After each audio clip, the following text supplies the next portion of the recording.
In the year 1.5 million, humankind is enslaved by giraffes. Man must pay for all his misdeeds when the treetops are stripped of their leaves. Whoa!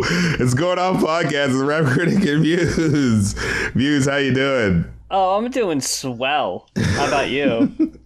Doing all right, maintaining. I feel like I'm finally schedule a rise ahead of a lot of shit. So, it's, that's a good feeling. You know what I mean? Being like, hey, yeah. There's time now. It wasn't fair. That's not fair. Or oh, man. was that Burgess Meredith in that episode from the Rocky movies? I'm trying to think about how old our audience is. Yeah. And how many of them A, got a Twilight Zone reference, and B, if they got the Rocky reference. You're absolutely right. That was him. I never thought about it.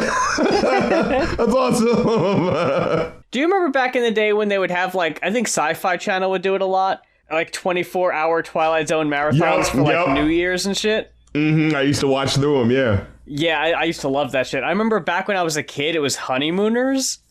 And then by the time I was 9 or 10, Sci-Fi Channel was up and running and they were doing Twilight Zone. I feel like that's, if someone who didn't even watch a marathon, that's one of the 5 Twilight Zones that everybody just kind of knows existed. It's this one, the one with the beauty in the eye of the beholder.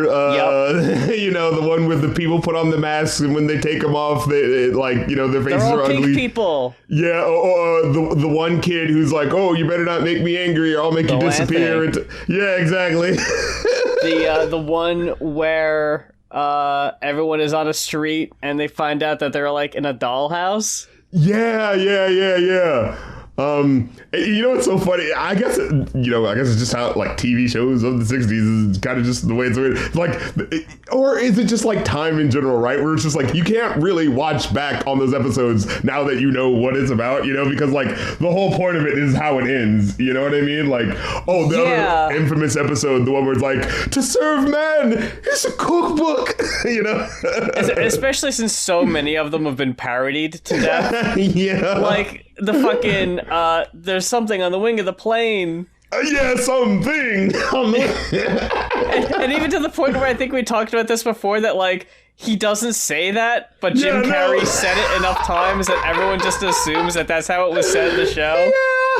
Yeah. You got William Shatner and there's this weird snow creature tearing at the wing, but no one else sees it.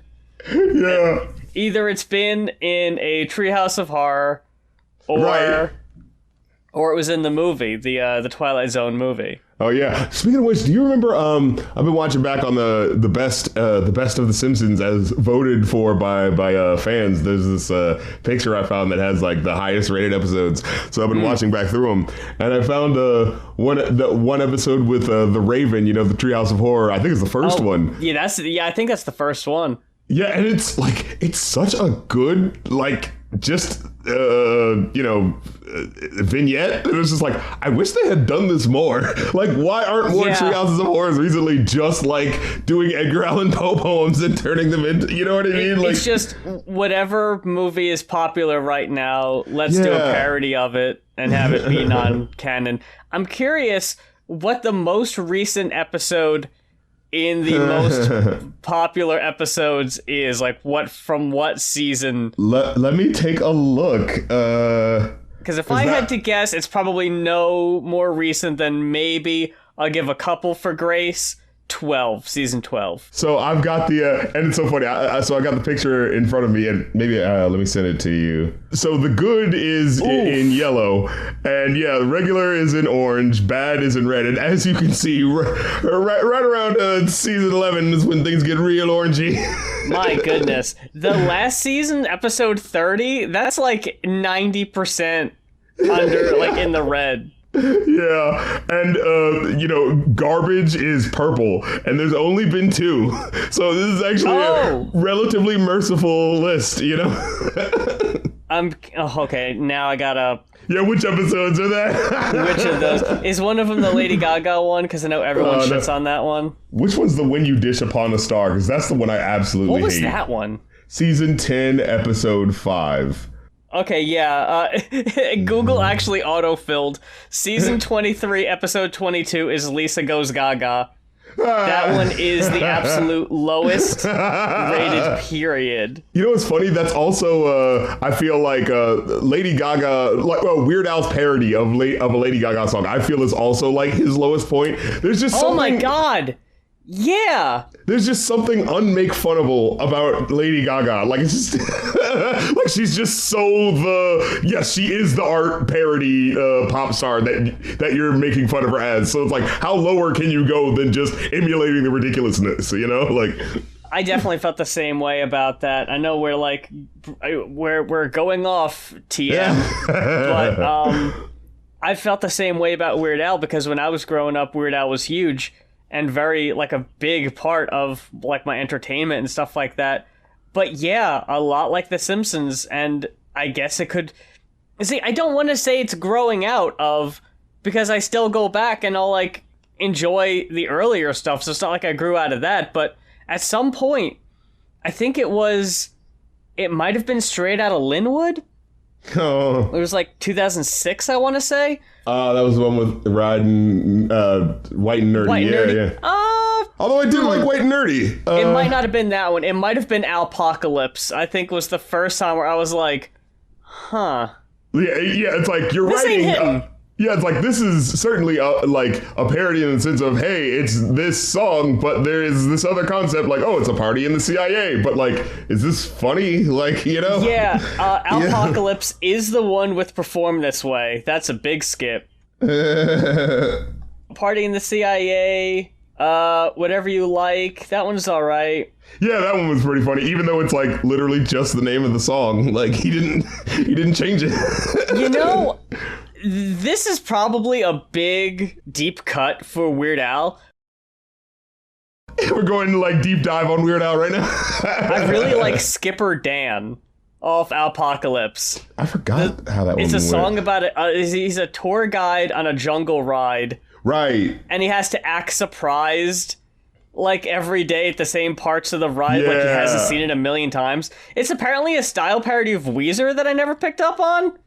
That's interesting. You don't now that I remember. But and it's got a fun music video. It's like a cartoon music video. I thought it was pretty that. Cool. Yeah. But yeah, so much of it is very lull to random. And the Craigslist song, which is like, I think that was supposed to be a parody of The Doors. And I remember just being like, didn't you already do the eBay song? Like, yeah, that's absolutely, you already did this.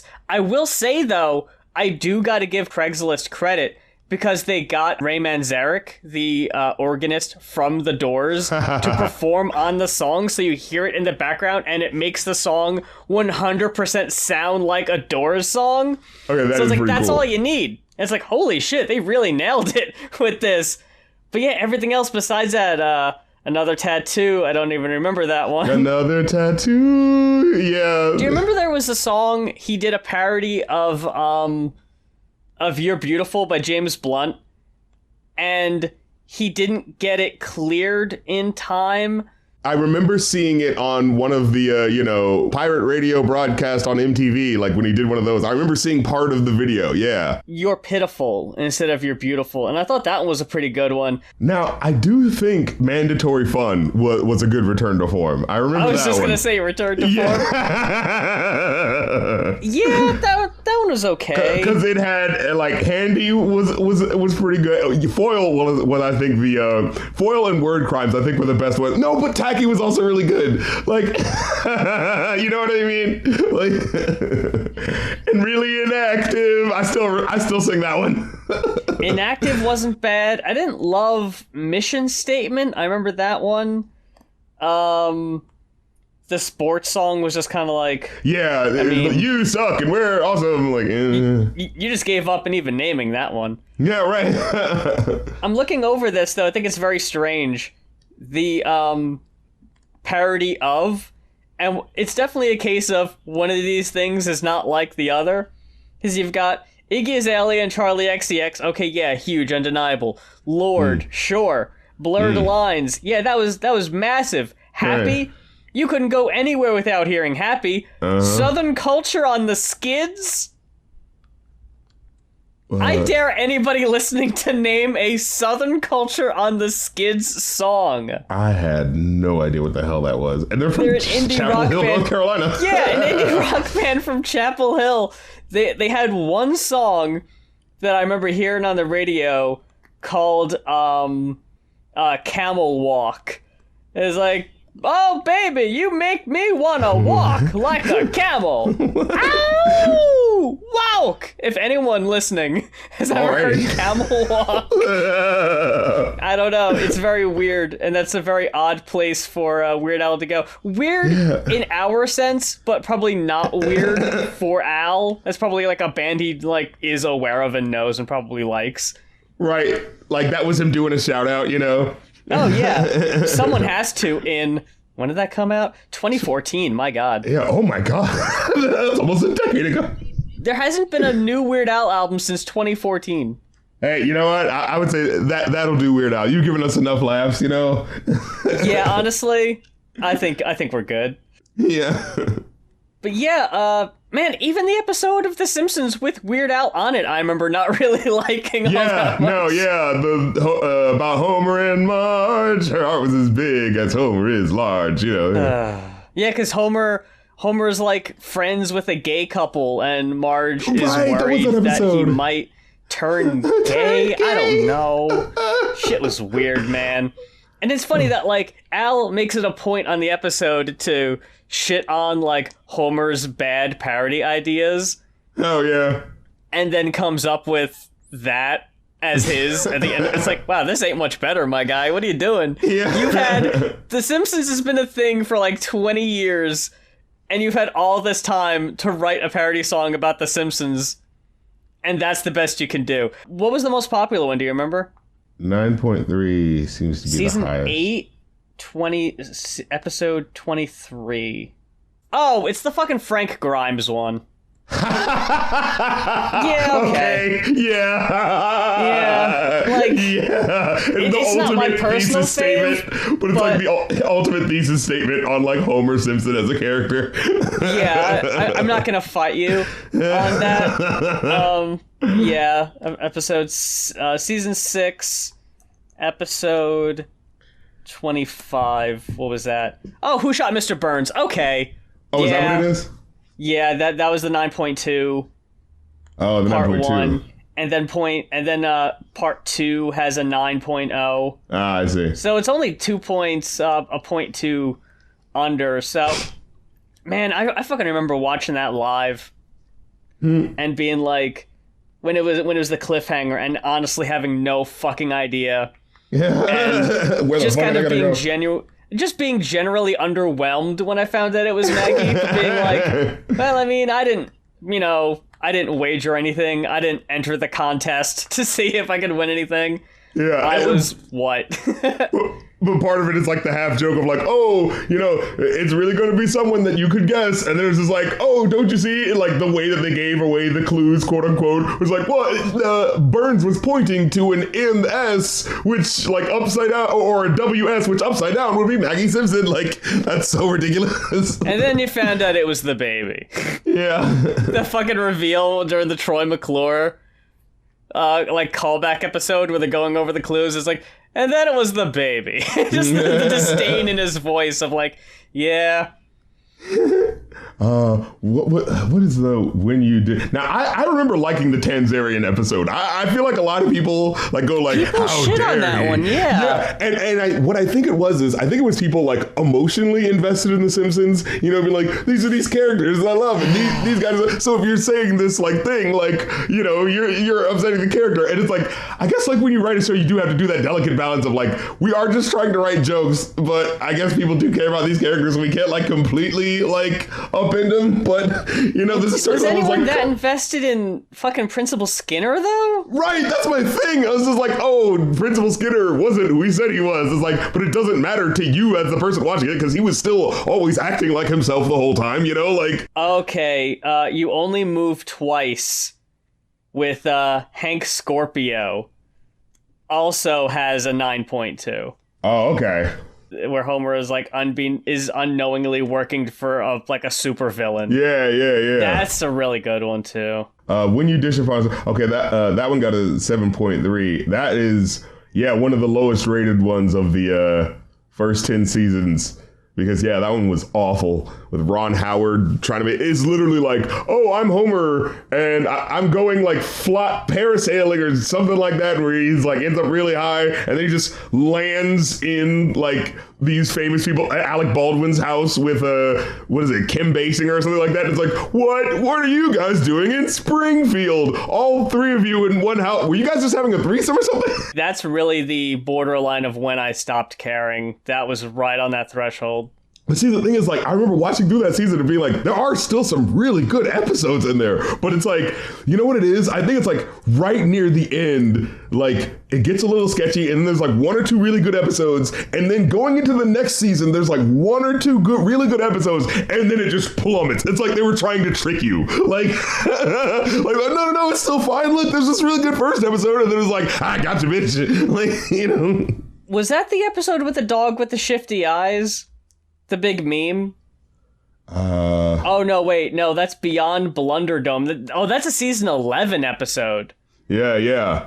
Oh, that's the one with Mel Gibson. I got Mel Gibson confused. Oh, Lord. Yeah, I probably don't need to go back and watch that episode either. I don't remember really liking that one. Oh, my God. Yeah, even at the time, it's so kiss-assy. Like, I was not a big fan of any episode that really shoehorned a guest star appearance. Like, I'm fine with the ones where celebrities just come in and they voice a random character that you see once and then they are never seen again for some reason. Like, that's fine. The one time I think it worked was with Isaac Hayes. Or not Isaac Hayes, it was Barry White. And it was just like, hey, look, it's Barry White walking down the street. Like, it was like, and I think that was like season 2 or 3. So it was already like joking on the idea of how the hell is this person in this city? And it was just like, okay. Like, he just joined in, like, he didn't need any convincing or anything. Yeah. He had nothing to do that day. Barry White has nothing to do today. I really do hate everything surrounding it, but I can't deny that the Michael Jackson episode was a really good one. Yeah, that was a really good one. It's so fast, but now you gotta go out of your fucking way to see that one. Right. But yeah, oh man, looking at these later seasons, it's so just like, oh boy. there's like 6 dots of yellow past season like 15. So when people say like, oh, the later seasons had some good ones, that's as good as they get. Barely a yellow is the best you're gonna get. They became such a juggernaut, right? That there's just going to be a consistent base of people that are just going to watch the new Simpsons, like a ritual at this point. You know what I mean? But I had that moment where I was watching one of the classic, like watching through the classic episodes, and then I just like skipped ahead and saw someone showing like, oh, here's the HD, redo that they did, and it looks so cheap that I'm just like, oh my God, like it's almost insulting. You're like, wow, like, the early seasons look cheap, but it's like that Klasky Supo type of cheap where it's like they're working with limitations and they're still giving you like cool flourishes of stuff. You know what I mean? Like, we've got 2 fan requests, and with that said, if there's an album that you would like to hear us talk about on a future episode of the show, head on over to our Ko-fi, that is ko-fi.com/goinoff. That's GOINOFF. One-time donation. You can request an album to be reviewed on a future episode of Going Off with Rap Critic and Muse. So I guess first, we should probably start with Lauren Cates' request of Spiritual Machines by Our Lady Peace. Our Lady Peace. That's a name I haven't heard in a long time. Like, as someone who was, only tangentially rock adjacent at the time that this was relevant, I remember, I distinctly remember seeing that name one time. And I tried to have that moment where, like, because I've been doing this thing where recently I've been going like, hey, you know, listening back to like new metal songs and seeing which ones I like legit remember is like, oh my God, hey, like I actually remember that one. Like I may not remember that band name, but I actually remember that melody and da-da-da, you know, having those moments. And so I did that with this band where I was like, oh, let me go to their Spotify and see what are their like top songs. And I was like listening, I was like, I don't know any of this shit. Yeah, I never paid attention to Our Lady Peace back in the day. Even when it definitely would have been like in the wheelhouse of what I would have been listening to at the time. They just completely skirted past me. So this was my first time listening to this album. And it's weird that even to the point where we're talking about it now, they've come out with a sequel to it like just this year or last year. Oh my God. Look at our timeliness over here. So I guess people were so high on this one that we needed a continuation on this loose story. They were like, oh shit, Going Off Podcast is doing a review of our... Did you see the cue that we're coming up next? We gotta capitalize on this moment. They had to get it in before the deadline. Our SEO is gonna be through the roof. Yeah, I remember the song Superman's Dead. That's it. That's the only Our Lady Peace song I've ever heard of. I seriously had to take a second, and I looked at the file names, and I finally saw OLP, and I went, oh fuck, yeah, we listened to Our Lady Peace. Like... I completely forgot this album existed. It's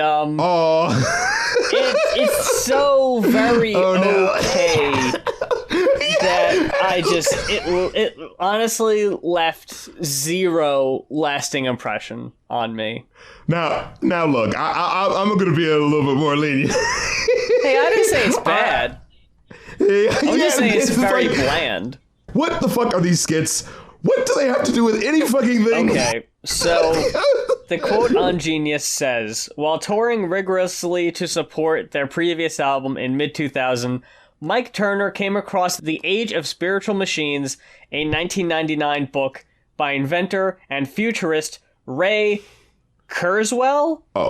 Oh, you could so tell someone came across a book and read it, and they're like, guys, yo, we gotta write our next album based on this shit. I happened to be lucky enough to discover a really shiny book cover in a bookstore. I wish I could say it was like, well, I've been on this intellectual quest. I picked it up, read it, and went mental. Becoming fascinated by the futuristic ideology of the book, he proceeded to share it with other band members, reading them passages on their tour bus over the next several months. That sounds so annoying. Right? Can you imagine that? Like, I'd be so fucking... gives off that energy. I'd be so sick of this. Like, dude, I get it. It's your new hyperfixation. I don't want to shit on it, man. But I'm sick of hearing about this fucking book, man. You gotta put it down. So, the RK here is Ray Kurzweil. And he reads, I guess they're passages from the book, if I had to guess. And they're interspliced between songs on the album as these kind of skits, working as a extremely loose concept album where very few of the songs actually have anything to do with each other. But because we got these skits, they kind of feel like they should, but they really don't.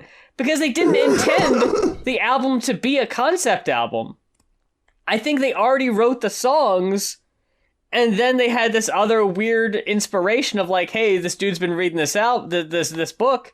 There's only like a couple songs on here, I think, that even have to... Yeah, In Repair is one. Yeah, they like mention some stuff like, oh, I'm like a machine doing stuff for you, but you're like, wait, you're like a machine, so you're not a machine. Maybe A Wonderful Future?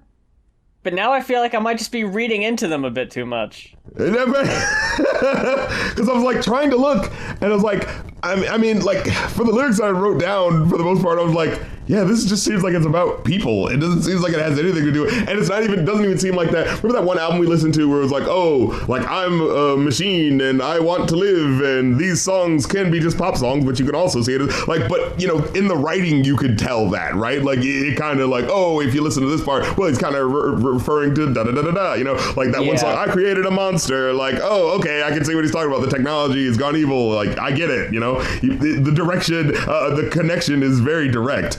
With this, I'm like, okay, well, anyway, and it kind of soured the experience a bit, because, like, I'm trying to hear what's going on, but it's like, I really don't think it's there. And then also, this guy's voice it is certainly an acquired taste on certain parts. I actually enjoyed it. I think it got on my nerves after a little while, maybe.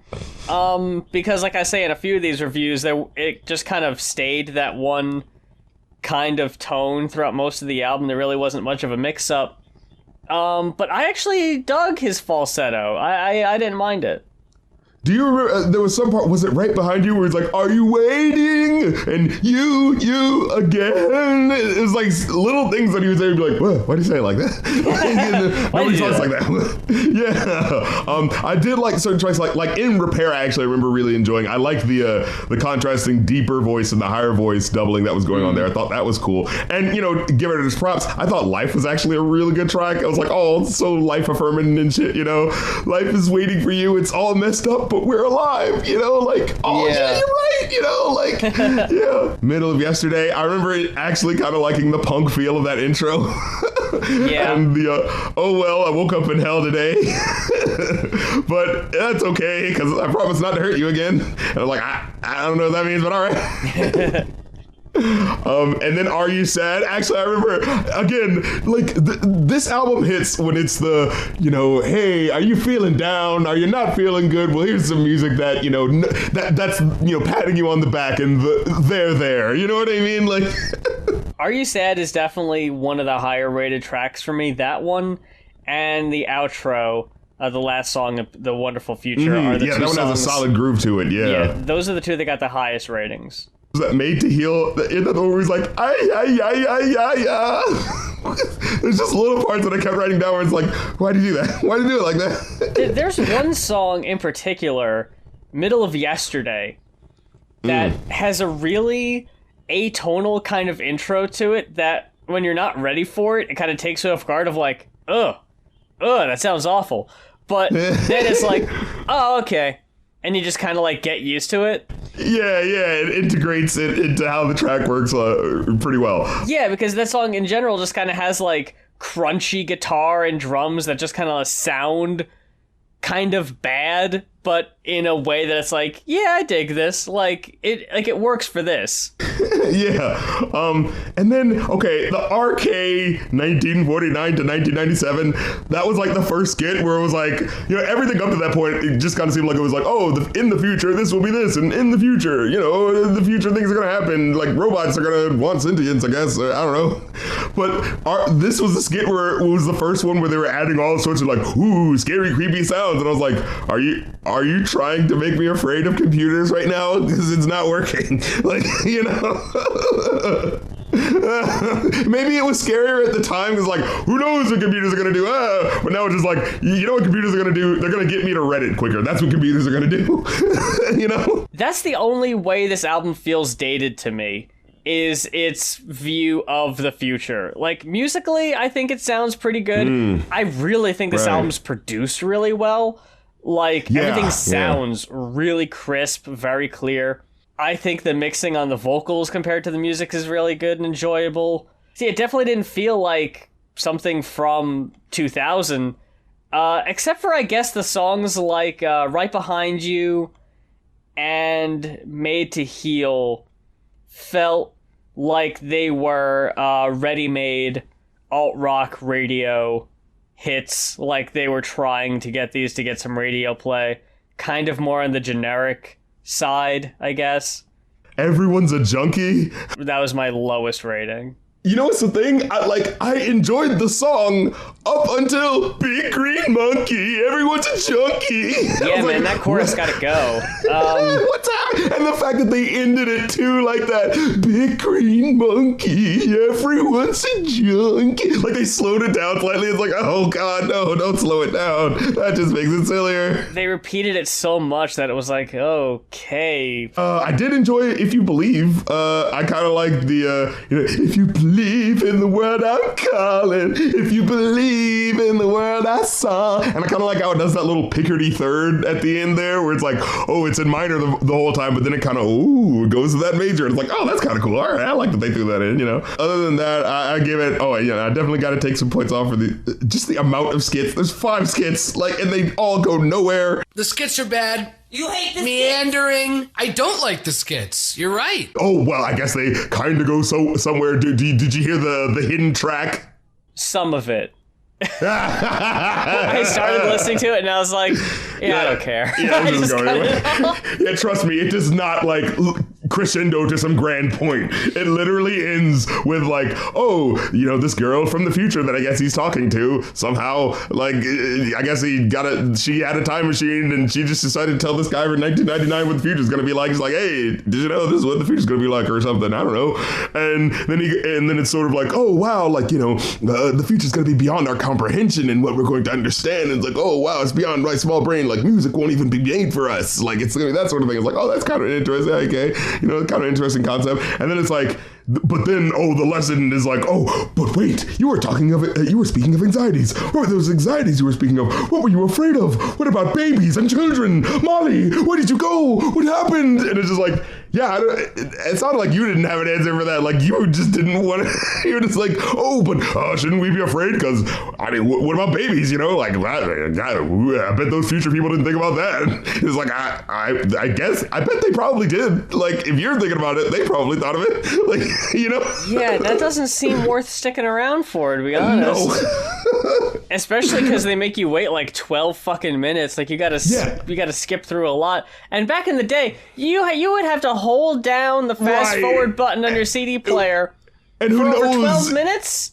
Yeah, who Not knows? Yeah, where it's gonna stop. And then, what if you accidentally skip it? Oh, it skipped to the first track. Now I gotta go skip all the way back to track 12. And then that's what, you know what I mean? No fucking way. But yeah, like the only thing that was slightly interesting about it is that like it sounded like all of the other skits were just like, a sample from some like 50s program or something like that. Yeah. And then when you hear like the person sound like they're actually talking, it's like, oh shit, wait, is this happening right now? Like that's the only cool novelty to it, but that immediately wears off when you're like, where the hell is this going?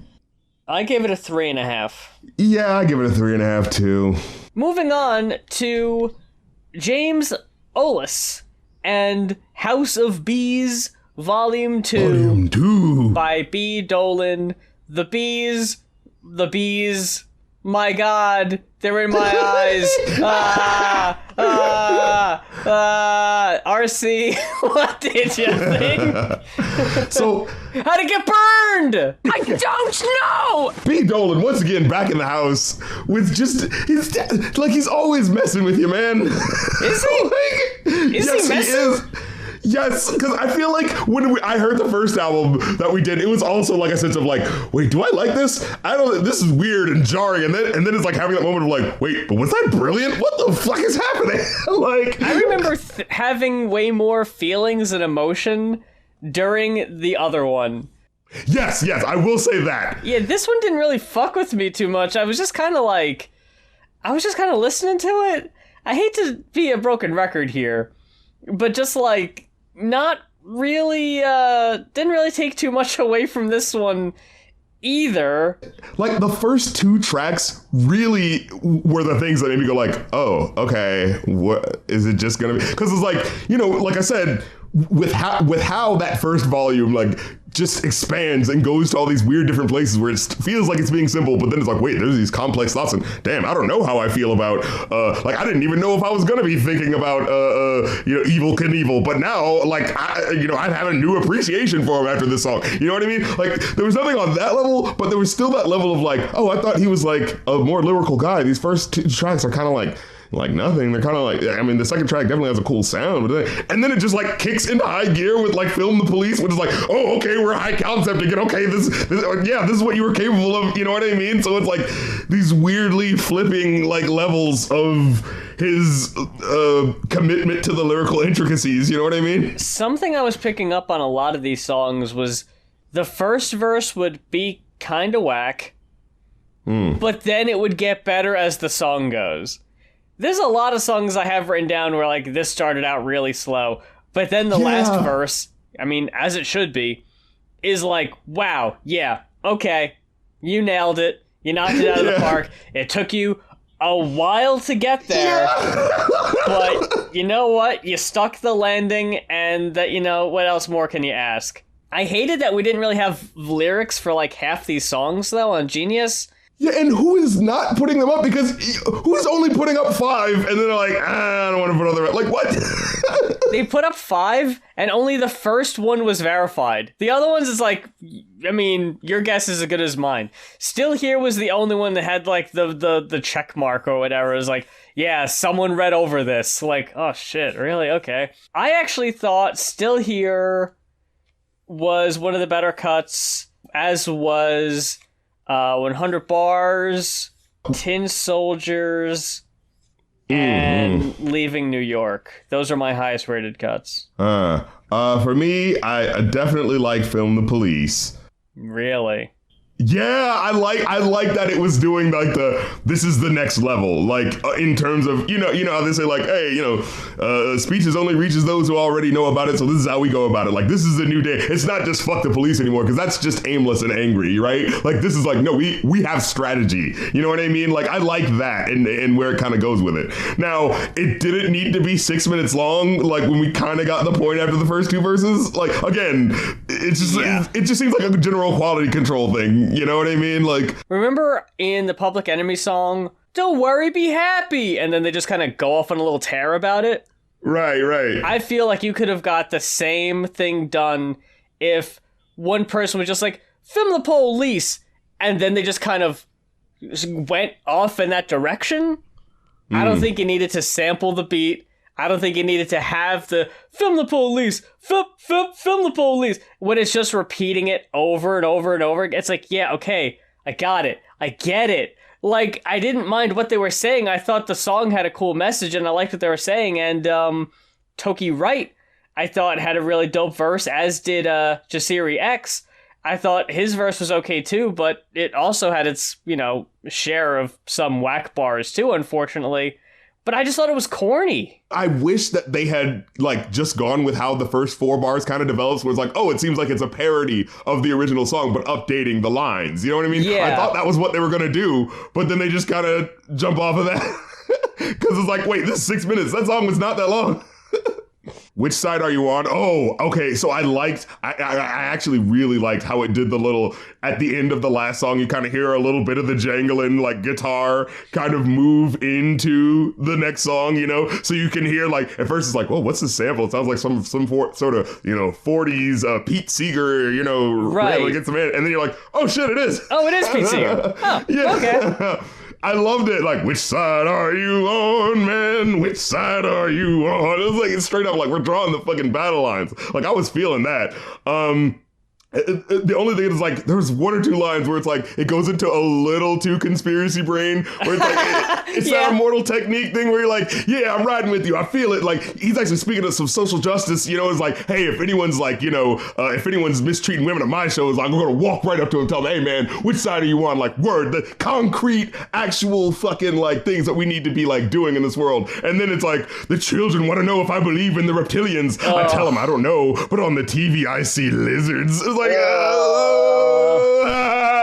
This, I think it's just a symptom of like late 2000s. You know what I mean? Like, we've got just enough like technology to help communicate and pull people together who like are, know that there's something going wrong with the government, but it's like, ooh, but it's also the simple brained, 9/11 truther types are like, that's right, we shouldn't trust the government because, they're putting, stuff in the water to make the frogs gay or some shit. It's just like, oh no, like we have to throw our lot in with them because these are also the people that are questioning the government, but in the stupid way, Yeah, I was torn on this one personally. I like how they were sampling the Pete Seeger. I thought they used it really well. The reptilian shit, I could have done without that. If it was at least like a joke sort of thing of like, oh, I see snakes or something like that, that would have been like, oh, there are a bunch of snakes. But like lizards, like, yeah, I'm still walking David away Icke thinking shit. That he might believe that, and that hurts it. Like, right. Especially in this song, like, I don't think you needed to say that in this song specifically. You did not need that line. Yeah. And also, just as a personal preference, I wish he wouldn't say faggot in it. I don't think that's needed, but it's 2012, and everyone thinks they can do that, from Macklemore to B. Dolan. Everyone thinks to be an ally, they have to say the slurs. Like, I don't know why everyone thought, hey, they're not gonna think I'm serious unless I say it. Like, no, man, really wish you wouldn't.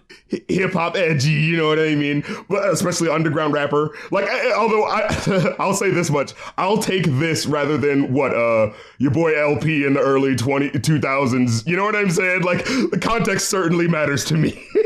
Oh, yeah, like, sure. Yeah, like, I'll take him saying, like, what's the lyric? He's like, you know, when he says, like, yeah, like, because he calls it out, it's like, the same rappers. And that's the thing, like, you could hear the kind of hurt in what he's saying, too, in the context. Like, the same rappers who say they're trooping on the front lines casually use that word as a punchline. That's not a man. That's not a tough guy. That's a sucker and a fraud to the culture. Like, I like that. Like, I dug into those. I was like, yeah, fucking call it out. Like, you know what I mean? Like, yeah, half these fools could have put down their mic and run as a Republican. Fuck them then.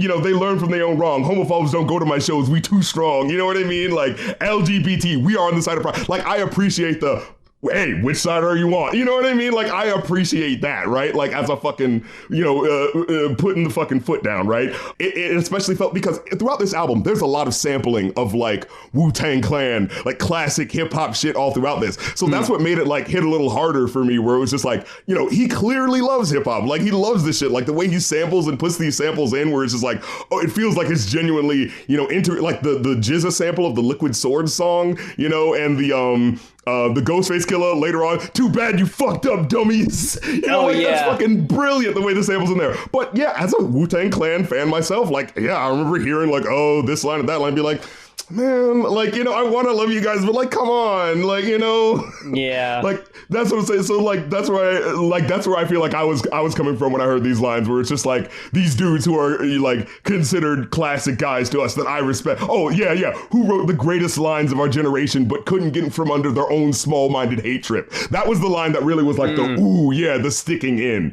You know what I mean? It's like you could hear in the like, I love you guys, but what the fuck? You know what I mean? Like, yeah, it's what makes it really hard to listen to like Jedi mind tricks, where it's like, right, that's exactly what I'm talking about. Y'all are really strong, and I love your shit, but it's hard to overlook that, and it comes up way too much. Like, I can't hang.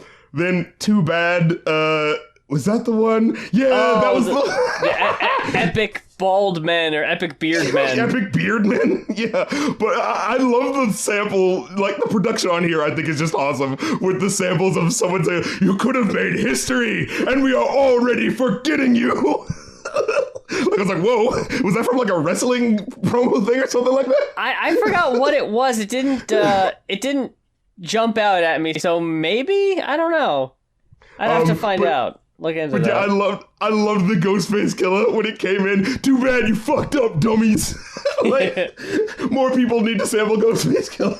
It worked. It worked really well. Yeah, I think there was another song that I remember hearing where it was like, there's one song, the I'll Never Be the Same Again, the Ghostface Killer song, where he has a quick line where he's just like, you know, it's a song about like his girlfriend cheating on him or something like that, and he goes like I heard about it that night, I was like, damn, and I ran back, and I was just like, I remember hearing someone sampling that, I was like, damn, and I was like, Ghostface Killer's like his vocals are just so strong, that like it totally works to just sample him saying anything, you know, like despite the fact that a lot of times he will be saying stuff that is kind of gibberish, but like it's delivered so strongly that you're like, yeah. Like, I don't know what the fuck that means, but hell yeah. There's another thing I wanted to point out on King B. We didn't really talk about it too much. I think is worth pointing out. I think it's weird. So it's 2012, right? And we got an interlude on the song from a drag queen performer. Oh yeah! Miss Nicole Pride. Drake, you got it going on, baby. You got those dick-sucking lips, that hot yellow skin, that soft good hair. Oh, yeah. It's like, what is this doing in this song, though? Like, it felt really out of place and weird. Like, the context just feels so weird. Like, I could imagine if, like, okay, Miss Nicole Pride was a rapper on her own track and then going like, oh, you know what, I'm gonna go after? I'm gonna aim high, I'm gonna hit Drake, you know what I'm saying? And then I'm gonna use the, you know, me talking about my sexuality casually because, you know what, I'm gay, so fuck it. Like, you know what I'm saying? Like, yeah, I get that. But in the context of this, it's just like, it just feels so weird. Like, yeah, it feels like B. Dolan going like, yeah, I'm going to use a sample of my friend talking shit about Drake, like on here, but it's cool that he's using, because you know what I'm trying to say, right? Where it's like, because at first I was thinking, is this a straight dude making, gay jokes at Drake? Because that's what made it feel so awkward at first. Right. It was like, yeah, because then the later on song where it's just like, we don't stand for that homophobia. So I was just like, well, what's going on? But now with the context, it's like, but it is someone who's actually a drag queen doing it. But then it's like, but this is still awkward though, because I don't understand what you're trying to do. It felt inappropriate. And it's just like, hey, I'm going to have somebody like oddly catcalling as far as we know, straight musician. It's just weird. It felt, especially on this song where it wasn't about that it just felt like the song already was a bit of a mess. Like I felt like they had a lot of ideas going on. Like I like the heavy metal kind of guitar. I was like, oh, this is kind of cool. But then it felt so unfocused that I was like, okay, where are we going? It's like too much other shit was happening to where it didn't feel like focused. And then to throw that in, it's like, all right, this is one too many things. One of these has got to go. And like I said, if it was just her railing on him, that would be fine. But then it's like, this is Mystical Pride, and you are listening to House of Bees Volume 2. It's like, what? What? Is that what you're preparing for? An album of, like, Drake disses? Is that what's happening? Like, it just so doesn't make any sense. Is it a diss? I don't know what... Why is this here? What is it? I can't tell if she is genuinely sexually attracted to him, or if she's dissing him. I don't get it. No. Yeah, because like I said, because at first I was like, oh, is it just like a conversation they recorded casually? But then it's like, oh, but you are listening to House of Bees Volume. Oh, so this was supposed to be the introduction. This was supposed to be and this is how we're going to bring him in. Like, what? Yeah, it wasn't like a sample of something like of Mystical Pride stage performance that B. Dolan like, hey, I'm gonna lift this, I'm gonna sample it in my song. No, it's a direct endorsement and introduction on your album. It was recorded specifically for you. So it's just like, hey, you know what I need? Or was it just hey, record whatever the fuck you feel like, and I'm just not gonna check over it. Like, I'm just gonna put it on there blind. Yeah, she just kind of, didn't like the latest Drake song that had come out, and she's like, you know what I'm feeling? No idea. How'd you like the skits on this one? I guess you can call them skits. They're like spoken word interludes. Oh, I actually, wait. The Colony Collapse, no, I did not like that one, because it was just like... I didn't need that one. I liked Graceland, though. Yes. Oh, we will get to Graceland. Woo. Oh boy. But Colony Collapse was so like it again. It felt like a smashing of two things happening. It was like, like, oh, colonizer bees. Oh yeah. Okay. Is that like the focus of the album? Because he kind of brought it up earlier. This is the album art. Okay. So it's gonna be like a thing about nature and like us man kind of destroying things and me being the rap artist who's saying, wow, if this is the world where it is, man, fuck this world. That sort of thing, like social commentary, but still giving you the like angry underground rapper, you know what I mean? Like that sort of thing. But it just kind of didn't do that. Because it randomly went into like this old man saying, I don't know if it was like an interview or something where it's just like, hey man, you better look out for old men because you might be able to get them sometimes, but sometimes they'll get you. And it's like, and this news report, like at first I thought it was just a guy ranting, but then it was like sounded like this news report is like, wow, thank you very much for that. I was like, what is this news report on? Can old men beat up people younger than them? Like, what is this about? And then it was just like, oh, and do you have any other messages? It's like, yes, just saying, please stop the war, Mr. Obama. That's all. It's like, what did that have to do with it? Yeah, that was another what is this doing here moment. Like, I get it's a mixtape, and it's just kind of like throw whatever the fuck you feel like on there, because it's not supposed to be like a cohesive, I guess, sure, these are the ideas that I had. Thing. Let's throw them at the wall, yeah. Yeah, it's kind of a grab bag. But yeah, those just kind of felt weird. But that's what throws me off, because some of these songs are so cool, and like the intricacy in the production that sounds so cool that I'm like, I can't take this as a mixtape. This has to be an album. You know what I mean? Like track 2 with the bees, like it sounded so like more heightened than I was expecting. That it's like, well, this can't be a mixtape. Like what the fuck? Like yeah. And 100 bars, like it was solid enough, but again, it was one of those things where like. You kind of got that thing where he's like, oh man, I'm just going to keep going. Like, fuck it, I'll keep going. But then I was just kind of having that question. I was like, why are you going? Where is this going? What is happening? It just moved to so many different places. And I think maybe that was just the point, like, oh, I'm just going off. Who gives a fuck? I'm just going off. But it was just like, it just wasn't consistent enough for me to just feel like, oh, here he goes again. He's just going. He's flowing. He's flowing. Yeah. You know what I mean? Because yeah, like, it opens and the whole first verse is like name dropping like classic legendary rappers. And it's like, okay, whatever. Oh, I'm so just like him. Yeah, I wasn't feeling this song at all. Like, it was like, you're just naming people. But then, like, the rest of the song was dope, and I was like, why did we need that first verse? Like, that kind of hurt it. But, yeah, I thought the rest of it was good. Like, I don't know. Yeah, and then what was up with the Mac Miller and Asher Roth hits? That felt a little, like... Yeah, I don't know what they did. I mean, I can do without Asher Roth, personally, but I don't know what he did. What did Mac Miller do? That's the thing, because I feel like a lot of people actually fuck with Mac Miller. Maybe not in 2012. Maybe he was still a joke. I don't know, but like, yeah, it's like, but I never considered it, like, I don't remember anyone being like, oh, he's an appropriator. You know what I mean? Like, I never got that from him. Yeah, I definitely didn't get an Iggy Azalea vibe from I Love College, you know? Well, I mean, he samples MC Light, like, come on. You know? Yeah. That should be enough, come on. I mean, I'm just saying, like, what's it, whoever the fuck who doesn't give a shit about rap, I don't know, Post Malone wasn't going to do that. Yeah, he still might. You know? He has time. Yeah, that's true. I liked Come to Jamaica, even though it was super short. But I didn't understand what was happening.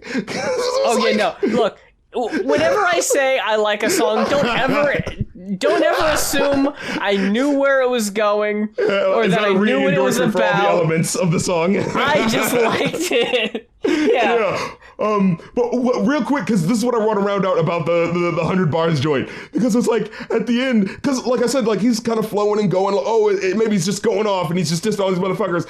But then like the way he ends it is so weird, because it's like all of this shit is like, fuck all these guys, rapping over vocal tracks outperformed by local acts. So part of the game is that I'll tie a lung behind my back. It's like, oh yeah, but then it ends on B. Dolan mangles your language and mishandles the baggage, holding hands on the veranda with Hannah Montana doing damage. It's like, what? What? Why is that the last line? Why is I'm holding hands with Hannah Montana doing damage? Why is that the last line? Yeah, I was like, if this was after the twerk thing, at least I would get why she'd be relevant in this situation. But yeah, I wasn't sure why that was there either. It felt so like, all these kids like Hannah Montana, well, I'm going to take them down a peg by throwing her in the song, but there's no real, like, joke about it or anything. It's just like, wait, are you just holding hands with Hannah Montana? Why? What? Yeah, she's there, I guess. Yeah, just to bring up Graceland. Oh my God. So yeah, we're talking about how like, the elephants making a comeback but there's still those poachers that are bad, but the only poachers that the media wants to show you are the black people, doing the poaching. And well, maybe there's something more deep, like going on to why these people in this specific area would want to poach those animals. Like maybe they're a threat to their land. Maybe it's this, maybe they want like culture for their people in the same way that, he mentions at one point, like Captain America came through and, mangled all of these elephants and did all the things that they wanted to, but as soon as a black man wants to do something, now it's wait, stop, you savages, so I get the commentary on that level, right? Like, but then it bends to this completely other place where it's just like, they'll take the song and put it in a white man's mouth, ain't nothing but a hound dog, and now Elvis is the king of the jungle. And so it's just like, I get it, but it just felt like, wait, was that directly relevant to the previous thing? Like, okay, I mean, you know what I mean? I'm like, on one level, talk that shit, but how does this tie together? Yeah, it's like you brought it back around, but yeah, I don't know if I really understand what we're doing, yeah. Yeah. Now, Fight Night I actually really enjoyed. I like how that shit actually, like, sounded like it was like a boxing match, you know what I mean? Like, yeah. And again, I love the Wu-Tang samples where it's like, it's fight night and the devil is ringside laughing, and you hear like the RZA go, ha ha ha ha. Like, yeah. I thought that was so cool. 10 Soldiers, that was another one of those tracks where I was just like, holy shit, the production is so like, complex and layered, especially with the singer on the hook, "For Dead in Ohio." I want to know who that was. Yeah, I was like, who the fuck is this? I was so annoyed. It was like, when I was reading along on Genius, I just figured they were going to sample the song, but not have someone singing it. I was annoyed that Genius didn't tell me who did it. I was like, what the fuck? This person sounds dope. Who is it? I think the song in general was just about, like, the draft and war and all this shit and how we, use the poor. And it's like, we lost the class war, so they don't need the draft no more. I was like, woof. Ooh. Yeah. It's like, because if you want to survive, you're going to sign up for, like, and it's like, oh man, I'll tell you, I've heard it myself, especially in, like, music. It's like, oh, just join the army. You just have to do the 6 weeks of training, and then you just sing. I'm like, I don't know. Really? I don't know how I feel about that. Yeah, I've heard that. Like, in what context? How would that come up? It basically, people talking about, like, singing jobs and, like, stuff you can do. It's like, well, and you can, like, be one of the choral singers in the Navy. I mean, you have to do the 6 week training like everyone has to do. It's like, fuck? Okay, so you still are training me like a soldier then, Oh, like, God, that's so weird. Yeah. That's fucking creepy as hell. When he talks about, like, oh, they sell you on all these skills that you're going to have. It's like, how many business do you think will need machine gunners when you get back, Yeah. Oh, and then there's that one line, it's like, more military men die at their own hands than all of these wars combined. And I was like, ooh, that was and then that last line, we said, you were guaranteed nothing except that you were the property of your government. I was like, holy shit. Like, so, like, I feel like it doesn't hit exactly the same highs as Volume 1, but, like, it still gives you some shit that makes you just, like, after the track is over, you're just, like, doing that Lisa Simpson stare, like, oh, man. Yeah, that one was definitely a standout for sure. Feels so different. That was crazy fucking imagery. And I honestly, again, they didn't have the lyrics, so I was just in general reeling from the last track.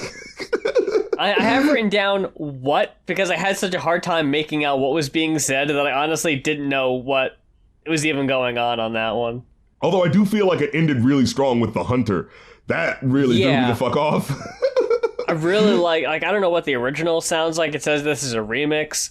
Right. I really like the beat on this one. Yeah, like, it I'm sounded, cool with this one. Yeah, it sounded dope. I like this one a lot. Like, if you told me it was the original, I wouldn't have been asking anything, Yeah, no. This might as well be the new original because this sounds great. Yeah, and I liked how it was basically I Am Legend with a twist.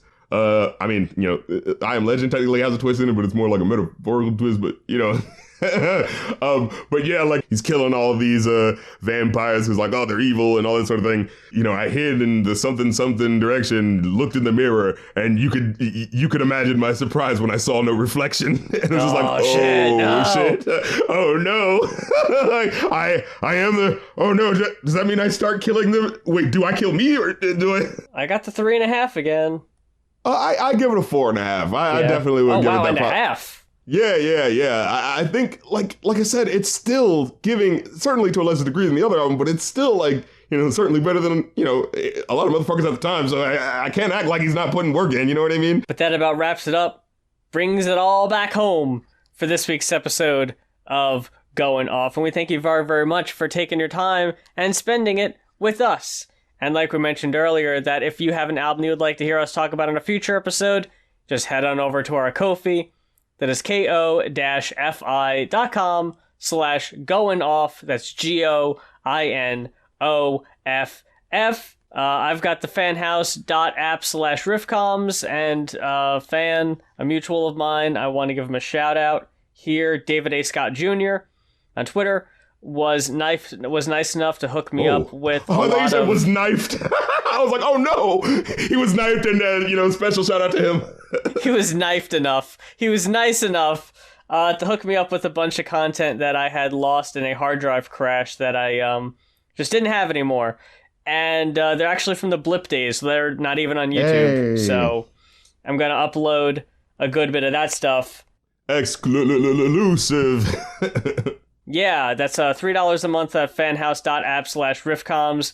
It's a monthly donation, and you get content that you can't see anywhere else, including the Kids Bop live reaction videos that there are currently over 320 of, and they're growing by the week. RC, you are holding down the stream game twitch.tv/rapcritical. We back over now because none of these platforms can hold me. I don't pledge fealty to any of them. What the fuck was it 5 years ago? Snapchat and fucking Vine. Oh, you got to stay on that one. No, fuck that. I go wherever I want. So whatever, I do what I want. I'm streaming on YouTube. Now I'm streaming on Twitch. Who's going to stop me? Show me the contract RC signed. Show me the exclusivity contract. That's right. You got to diversify your bonds. But yeah, on there, twitch.tv/rapcritical. Of course, patreon.com/rapcritic. If you want to see new episodes early, just put out the Nicki Minaj Super Freaky Girls episode. But if you were on Patreon, you got to see that way earlier than everyone else did, as well as leave a comment as to what you thought about the song. And, if I like the comment, I would read it on the episode. As well as us having the RC Discord where you can chat with me and fellow fans, as well as the Review a New podcast, my movie podcast, where I be talking about movies and shit. So, if you like my musical analysis, you're going to dig my film analysis and whatnot. You know what I'm saying? I just did an episode on everything, everywhere, all at once. And that was a really good fucking episode. And of course, my own Ko-fi.com/rapcritic. The Going Off one is just for the album request on Going Off, all right? Just so y'all know, and the Ko-fi one is just for mine, where you can request a rap critic review, or, since those are pretty full up, you can request a movie review or a album stream. I'd be doing that too for my live streams. You know what I'm saying? Integrating everything. You know what I'm saying? It's all cumulative. It's all one thing feeds into the other. It's the extended Going Off universe. You know what I'm saying? So that wraps it up for this week's episode of Going Off. And until next time, I'm Muse. And I'm the Rap Critic. And a coughing chuckle filled his throat. He turned and leaned against the wall while swallowing the pills. Full circle, he thought, while the final lethargy crept into his limbs. Full circle. A new terror born in death. A new superstition entering the unassailable fortress of forever. I am legend. How'd it get burned? How'd it get burned? How'd it get burned? How'd it get burned? I don't know!